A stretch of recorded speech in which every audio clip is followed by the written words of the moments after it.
কোথাও উল্লেখ নাই। মহাপ্রভু এই নাম নিয়ে আসেননি। মহাপ্রভু নাম নিয়ে এসেছেন সুরৈষ্যতানি নামানি দাত্রিংশদ বর্ণকানিহি কলৌ যুগে মহামন্ত্র সম্মত জীবতারণী।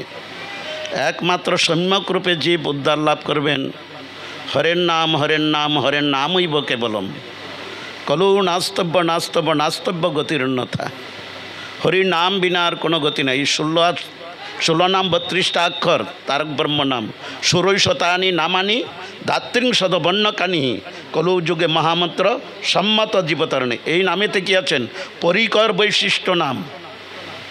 পূর্বে ভগবান বলেছেন কাকে? ব্রহ্মাকে। ব্রহ্মা বলেছেন নারদ ঠাকুরকে। নারদ ঠাকুর বলেছেন কাকে? ব্যাসদেবকে। পূর্বে ব্রহ্মাজি বলেছেন শিব ঠাকুরকে। শিব ঠাকুর বলছেন নারদ ঠাকুরকে। নারদ ঠাকুর বলেছেন ব্যাসদেবকে। ব্যাসদেব বলেছেন সুখদেবকে। পারম্পর্যক্রমে এই নাম আগত হয়েছেন। আর এই নামেতে আছেন, এই নামেতে কি আছেন? এই নামেতে আছেন রূপমাধুরী, লীলা মাধুরী, বেণু মাধুরী, প্রেম মাধুরী। আর কোনো নামেতে নাই। এই কল্পিত নামের দ্বারা জগতের কোনো কল্যাণ হবে না। এই জন্য বলেছেন সুরৈশতানি নামানি দাত্রিংশদ বর্ণকানি কলৌ যুগে মহামন্ত্র সম্মত জীবতারণী। একমাত্র এই মহামন্ত্রের দ্বারাই জীব সম্যক রূপ উদ্ধার লাভ করবেন। এই জন্য এখানে মহাপ্রভু এই 13টা উপসম্প্রদায়কে বর্জন করেছেন। আউল বাউল কর্তা বুঝা নেরা দরবেশ সাই সহজিয়া সকিবেকে স্মাত্র জাত গোসাই অতিবারী চূড়াধারী গৌরাঙ্গ নাগরী তুতা কহে এই 13 সঙ্গ নাই করি। 13টা উপসম্প্রদায়কে বর্জন করেছেন। শুনেছেন, আপনাদেরকে বলেছেন। আরও বিশ্লেষণ করার আছে, টাইম তো সংক্ষিপ্ত। যে এইটা 13টা উপসম্প্রদায় কি? এরকম সম্প্রদায় আছে রাধাকৃষ্ণের মধুর লীলাকে ওরা নিজে অভিনয় করে নিজের কাম চরিতার্থ করে থাকেন। একটা আছে, বেশিরভাগ এইদিকে আমাদের দেখা যায়, বেশিরভাগ ওই বনগা কি বলে হাবড়া এইসব ওই লাইনের দিকে আছে। ওইটা কালাচান্দি মদ বলে। কি করেন? মধ্যাহ্ন রাত্রিতে 12টার সময় কি করেন? যুগল সেবা করেন। মাছটা না পেলেও মাছের ঝুড়িটা ধুয়ে দিবেন, দিয়ে তুলসীপত্র দিয়ে ভোগ দেয়। সেটা রাধাকৃষ্ণ যুগল বিগ্রহ করে মানুষকে সাজিয়ে সেখানে ভোগ হয়, অবৈধ ক্রিয়া হয় করে এইগুলা কি করেন। এগুলা নিয়ে আমরা খুব দ্বন্দ্ব করেছি। এক সময় খুব সভা সমিতি করে এটাকে ইয়ে করেছি। এটাকে বলা হয় কালাচান্দি মত। এরকম অনেক মত পথ আছে। তাই বলে আপনারা শুনেছেন অনেক মত পথ থাকলেও মহাপ্রভু এই 13টা উপসম্প্রদায়কে বর্জন করেছেন। 4টা সম্প্রদায়কে গ্রহণ করেছেন। মধ্যাচার্য, রামানুজ, নিম্বার্ক, বিষ্ণু স্বামী, এই 4টি সম্প্রদায়কে তিনি গ্রহণ করে অচিন্ত বেদাবেদ তত্ত্ব জীবের যে নির্ধারিত আরাধ্য ভগবান ব্রজশতনয় স্তদ্ধাম বৃন্দাবন রম্যা কাচিদ উপাসনা ব্রজবধূবর্গ যা কল্পিতা, এই আরাধনাই তিনি নির্ণয় করে দিয়েছেন। এই জন্য আরও প্রসঙ্গ আছে। কেন তারা 4 জনকে গ্রহণ করলেন? তাদের বিষয়বস্তু কি? প্রসঙ্গ অনেক। তাদেরকে কেন মহাপ্রভু গ্রহণ করলেন?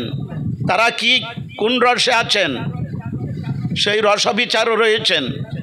কে কোন রসে ভজন করছেন? সনক, শ্রী,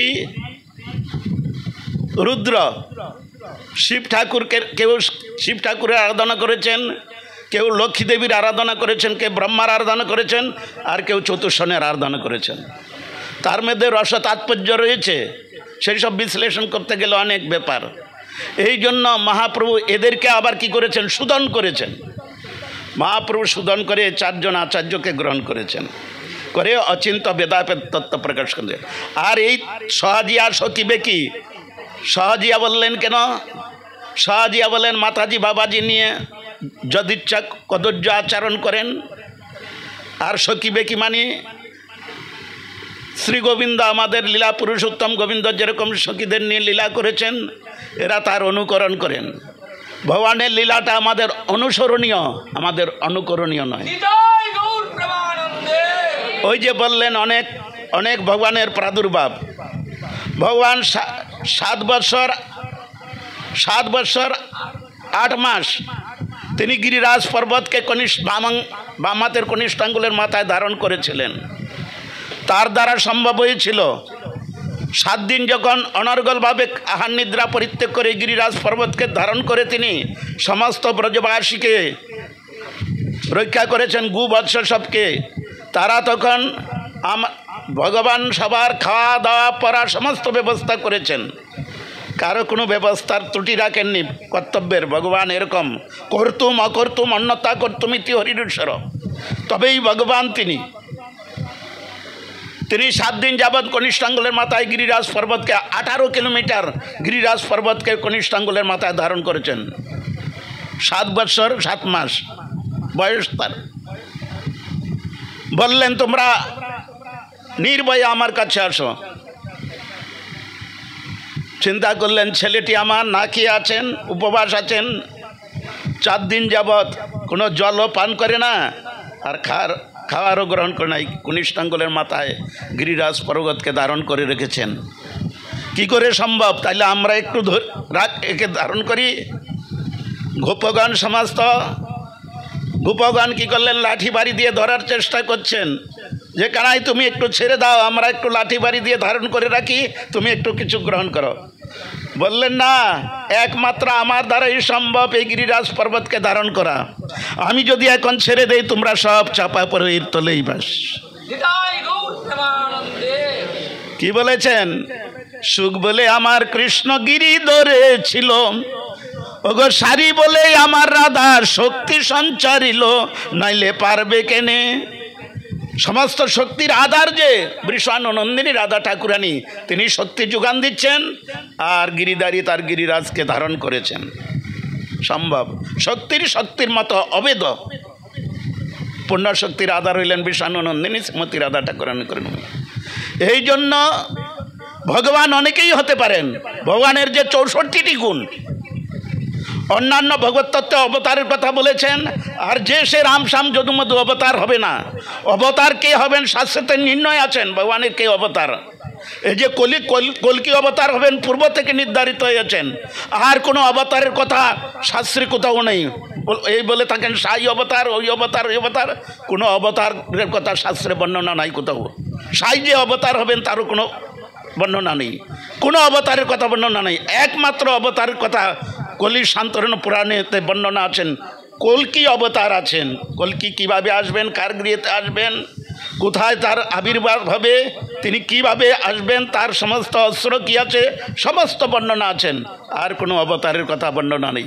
মহাপ্রভু জানাইলেন। অনেকে বলে থাকেন মহাপ্রভুর অবতার, অনেকেই অভিমান করে থাকেন। মহাপ্রভুর পরে আর কোনো অবতার নেই।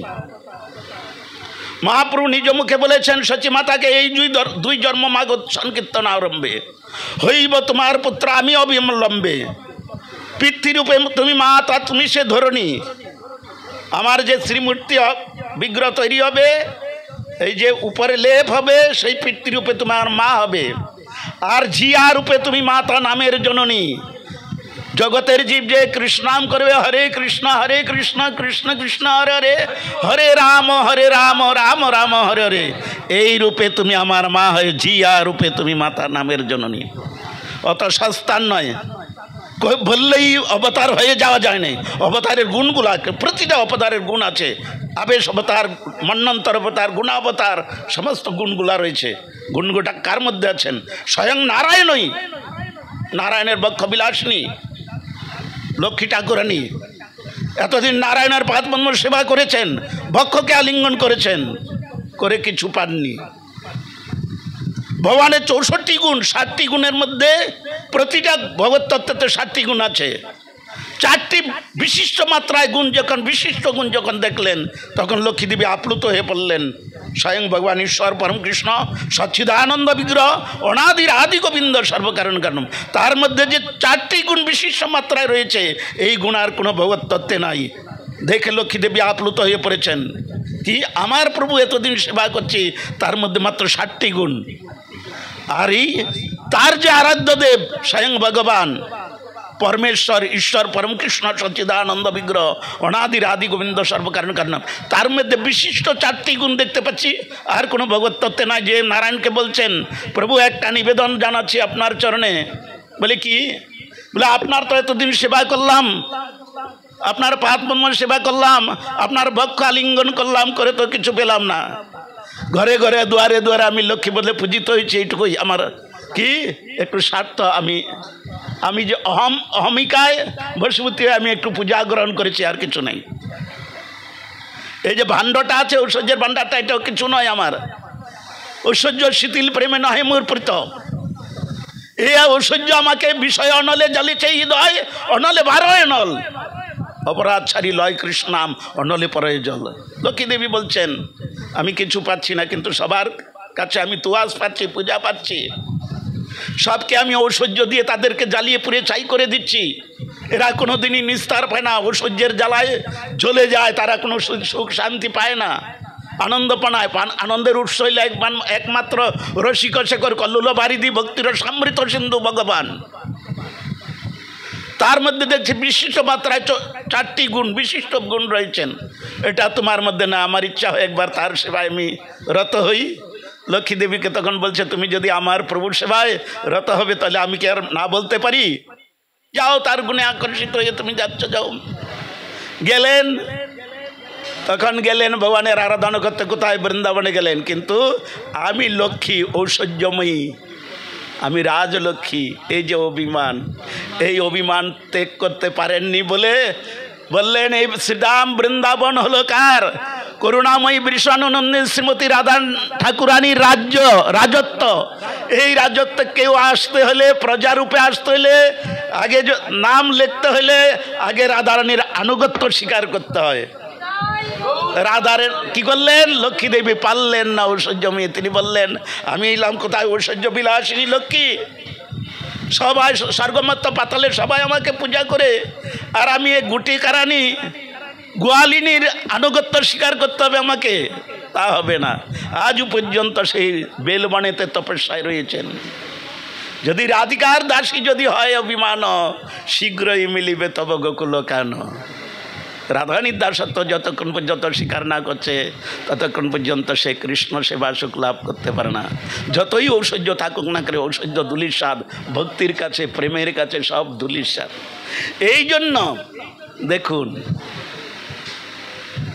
শুধু অবতার অবতার বললে হবে না অবতার গুণ দরকার গুণগুলা থাকতে হবে এতে চাংশ কলাপুষং কৃষ্ণস্তু ভগবান স্বয়ং শ্রীমদ ভাগবতম বর্ণনা করেছেন অর্ধেক বেলা হইতে চলল তা আমি এখন আপনাদের পরিচিত লালটু যার বাড়িতে এই হরিকথার ব্যবস্থা